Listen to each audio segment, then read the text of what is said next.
आइए समझते हैं पोएम फर्न हिल को, जो कि लिखी है डाइलिन थॉमस ने।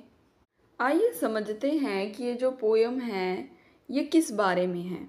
तो मान लीजिए एक छोटा लड़का है जिसका नाम वीर है।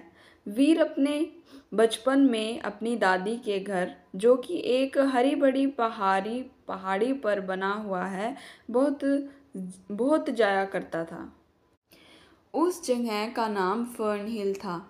जब वीर छोटा था तो फर्न हिल उसके लिए एक जादुई दुनिया जैसा था। सुबह जब सूरज निकलता था तो ऐसा लगता था जैसे वह वीर को सोने का आशीर्वाद दे रहा है।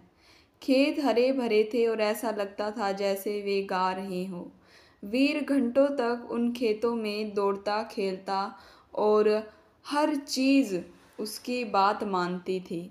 उसे याद है कि कैसे वह घोड़े पर चढ़कर पूरे खेत में घूमता था।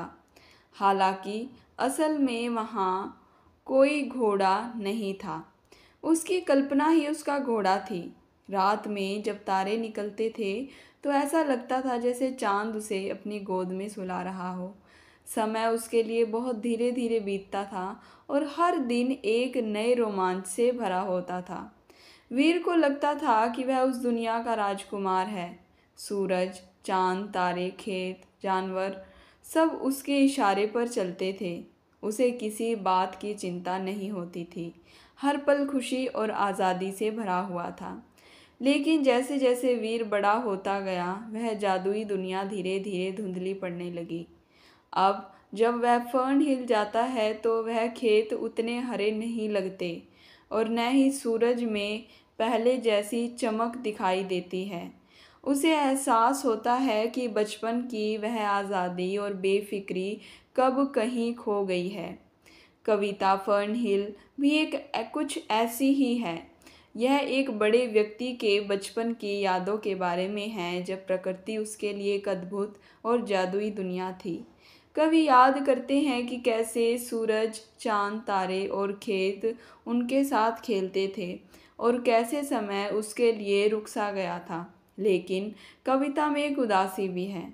कवि जानते हैं कि वह सुनहरा बचपन अब वापस नहीं आ सकता।